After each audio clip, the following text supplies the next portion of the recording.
এই মহামারীকে ধরে আমরা একটা প্ল্যান করতে পারি, কন্টিনজেন্সি প্ল্যান বলি আমরা, বা আপৎকালীন একটা কর্ম পরিকল্পনা তৈরি করতে পারতাম, যেটা হয়নি। এখন কাজগুলো হচ্ছে পিসমিল বেসিসে। যেমন টিকা দেই আমরা, এই হাসপাতালে ওয়ার্ড খুলি। বাংলাদেশে এখন স্বাস্থ্যখাতের অবস্থাটা আসলে আপনার চোখে কেমন? আসলে আমি তো রোগ নিয়ন্ত্রণ বিভাগের ডিরেক্টর ছিলাম। আমার আন্ডারে অনেকগুলো কমিউনিকেবল ডিজিজ ছিল। এই যক্ষা ছিল না আমার আন্ডারে, ম্যালেরিয়া, কালাজ্বর, ফাইলেরিয়া, তারপরে ডেঙ্গি, তারপরে জলাতঙ্ক। তো আমি মাঝখানে জলাতঙ্কের একটা সমস্যার মধ্যে পড়েছে, দেখলাম প্রোগ্রামটা যে কোনো টিকা নেই, যেটা তুষার বলতেছিল। তো টিকা নেই এবং নতুন ডাইরেক্টর আসছেন, প্রোগ্রাম অফিসাররা কাজ করছে না। আমি হাসপাতাল থেকে খবর পেলাম যে ওখানে আর টিকা নেই। তখন আমি উপদেষ্টাকে টেলিফোন করলাম একদিন যে এই টিকা নেই, এই দ্রুত কিছু টিকা না কিনলে এটা সমস্যা হয়ে যাবে। ঘটনা এটা গত 18 মাসের ওই সময়, আচ্ছা, অন্তর্বর্তীকালীন সরকারের সময়। আচ্ছা, তারপরে তড়িঘড়ি করে কিছু টাকা বরাদ্দ হলো, তারপরে টিকা দেওয়া হলো, তারপরেও পুরো হয়নি। কিছু কিছু টিকা সাপ্লাই হলো, কিছু কিছু হলো না। সব মিলিয়ে আসলে অন্তর্বর্তীকালীন সরকারের সময়ে এমন একটা পরিস্থিতিতে গিয়েছে, যেরকম আমাদের যেগুলো জনস্বাস্থ্য সমস্যা আছে সেগুলো সামনের দিকে একটা একটা করে বেরোতে থাকবে। আজকে মিজেলস হয়েছে, কালকে হয়তো দেখব ধনুষ্টঙ্কার, পরশুদিন হয়তো দেখব ডিপথেরিয়া। এই টিকাগুলো এমন ব্যাপার যে যদি ঠিকমতো না দেয়া যায়, যেটা মনে হবে রোগ নেই, সেই রোগ মারাত্মক আকারে দেখা যেতে পারে। যেরকম আমরা ইয়েদের কথা বলতে পারি, রোহিঙ্গাদের কথা বলতে পারি। রোহিঙ্গাদের ওই মানে মায়ানমারে ওদের টিকা দেওয়া হচ্ছিল না ইপিআইয়ের, এবং এরা এখানে আসার পরে একটা ডিপথেরিয়া আউটব্রেক দেখা দিল। হাজার হাজার বাচ্চা ডিপথেরিয়াতে আক্রান্ত হয়। তো সেই জন্য জনস্বাস্থ্যের কার্যক্রমগুলো যদি বিঘ্নিত হয়, তাদের যদি ঠিকমতো কাজ না করা যায়, তার মূল্য দিতে হয় আমাদের। কখনো কখনো অসংখ্য লোক আক্রান্ত হবে, কখনো কখনো অসংখ্য লোক মারা যাবে। সেই পরিস্থিতির মধ্যে আমরা ঢুকেছি, এবং এখন আমাদের এটা প্রতিরোধ করতে হলে এখন আমাদের অনেক দূর এগুতে হবে। আমি প্রথম মনে করি যেটা, সেটা হলো এটাকে একটা মহামারী হিসেবে ঘোষণা করা।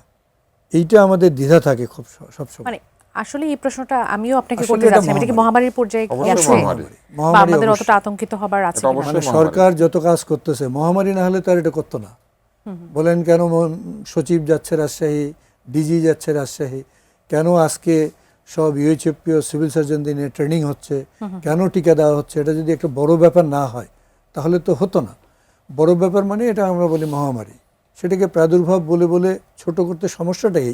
যদি মহামারী ঘোষণা করা হতো, তাহলে যেমন ধরেন এর জন্য যে অর্থ দরকার, সেই অর্থ বিশেষ অর্থ বরাদ্দ পাওয়া যেত। এটা একটা সুবিধা। 2 নম্বর হলো, এই মহামারীকে ধরে আমরা একটা প্ল্যান করতে পারি, কন্টিনজেন্সি প্ল্যান বলি আমরা, বা আপৎকালীন একটা কর্ম পরিকল্পনা তৈরি করতে পারতাম, যেটা হয়নি। এখন কাজগুলো হচ্ছে পিসমিল বেসিসে।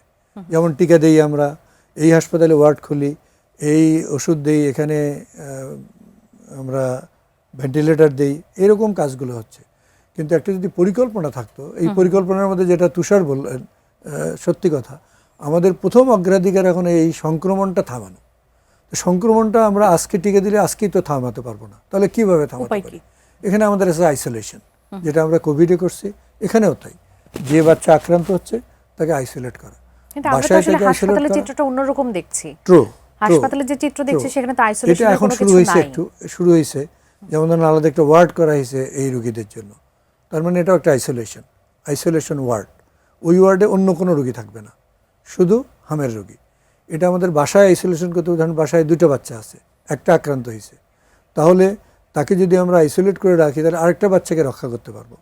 এই মুহূর্তে দরকার হলো আমাদের বাচ্চাদের প্রাণ রক্ষা করা। একদম। সুতরাং যাদের আক্রান্ত হবে, যারা, তাদেরকে এমনভাবে ম্যানেজমেন্ট করা যাতে করে মৃত্যু আমরা প্রতিহত করতে পারি। তার জন্য গাইডলাইন লাগবে। সেই আপনি যে আইসোলেশনের কথা বলছেন, আগামীকালের জন্য প্রায় 30টা এলাকাকে হটস্পট হিসেবে চিহ্নিত করে সেখানে টিকা দেবার ব্যবস্থা করা হচ্ছে। সারা দেশে এটি ছড়িয়ে পড়েছে, তার মানে আমাদের আইসোলেশনটা সারা দেশেই আসলে লাগবে। কিন্তু সেটি কি শুরু হয়েছে? না, সেটা শুরু হয়নি, এবং সেটা হচ্ছেও না। বললাম ওই যে পিসমিল বেসে কাজ হচ্ছে। একটা যদি পরিকল্পনা থাকতো, তার আন্ডারে যদি এই স্বল্পকালীন, মধ্যমেয়াদী, দীর্ঘমেয়াদী এই পরিকল্পনাগুলো থাকতো, তাহলে আমরা স্বল্পকালীন এখন হলো সংক্রমণ কমাবো, মৃত্যু যাতে না হয়, তার জন্য একটা ন্যাশনাল গাইডলাইন তৈরি করা, ওরিয়েন্টেশন দেওয়া ডাক্তারদের, নার্সদের, সারা দেশ জুড়ে যেন একই রকম ম্যানেজমেন্ট হয়।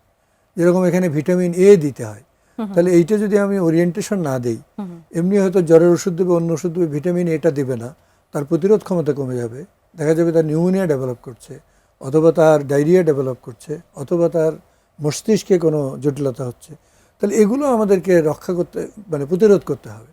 যদি আমরা প্রতিরোধ করতে পারি তাহলে আমরা মৃত্যু কমাতে পারবো। এবং তারপরে সেকেন্ড স্টেপে যেতে হবে, যে আমরা টিকাটা শুরু করলাম। টিকাটা শুরু করলে এটার প্রতিরোধ ক্ষমতা জন্মাতে জন্মাতে সময় লাগবে, 1 মাস, 1.5 মাস, 3 মাস। এবং যেভাবে টিকাটা দেওয়া হচ্ছে এটা আমার পছন্দ হচ্ছে না, মানে এই টিকাটা সফল হবে এটা খুব বলা মুশকিল।